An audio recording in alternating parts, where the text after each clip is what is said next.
Health টিপসে আপনাদের সবাইকে স্বাগতম জানাচ্ছি। আমাদের আজকের আলোচনার বিষয়, মৃত ব্যক্তিকে স্বপ্নে দেখলে কি হয়।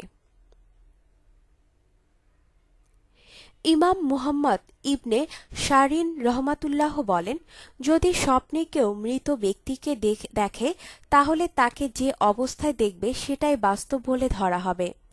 তাকে যা বলতে শুনবে সেটা সত্যি বলে ধরা হবে, কারণ সে এমন জগতে অবস্থান করছে যেখানে সত্য ছাড়া আর কিছু নেই। যদি কেউ মৃত ব্যক্তিকে ভালো পোশাক পরা অবস্থায় বা সুস্বাস্থ্যের অধিকারী দেখে তাহলে বুঝতে হবে সে ভালো অবস্থায় আছে। আর যদি জীর্ণ শীর্ণ স্বাস্থ্য বা খারাপ পোশাকে দেখে তাহলে বুঝতে হবে ভালো নেই। তার জন্য তখন বেশি করে মাগফিরাত কামনা ও দোয়া প্রার্থনা করতে হবে।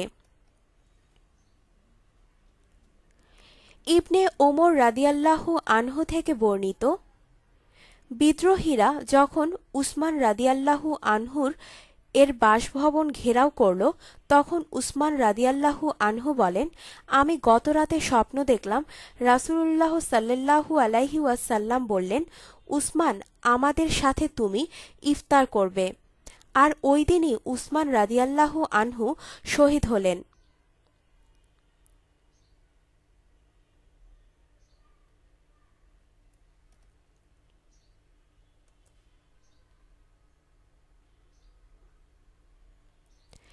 আনাস ইবনে মালেক রাদিয়াল্লাহু আনহু থেকে বর্ণিত, আবু মুসা আশরাহি রাদিয়াল্লাহু আনহু বললেন, আমি স্বপ্নে দেখলাম আমি একটি পাহাড়ের কাছে গেলাম।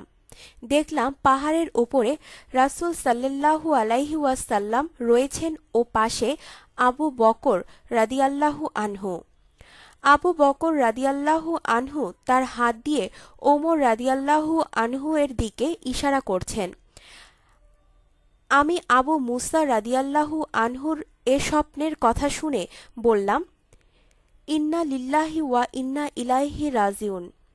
আল্লাহর শপথ, ওমর রাদিয়াল্লাহু আনহু তো মারা যাবেন।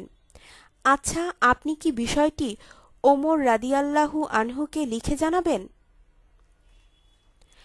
আবু মুসা রাদিয়াল্লাহু আনহু বললেন, আমি ওমর রাদিয়াল্লাহু আনহুকে তার জীবনদশায় তার নিজের মৃত্যু সংবাদ জানাবো? এটা কি করে হয়? এর কয়েকদিন পরই স্বপ্নটা সত্যে পরিণত হল। ওমর রাদিয়াল্লাহু আনহু শহীদ হয়ে গেলেন, কারণ মৃত্যু পরবর্তী সত্য জগৎ থেকে যা আসে তা মিথ্যা হতে পারে না, সেখানে অন্য কোনো ব্যাখ্যা দেওয়ার সুযোগ নেই।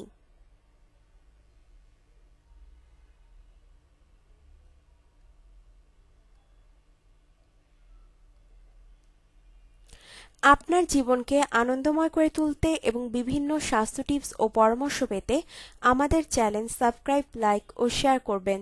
ধন্যবাদ।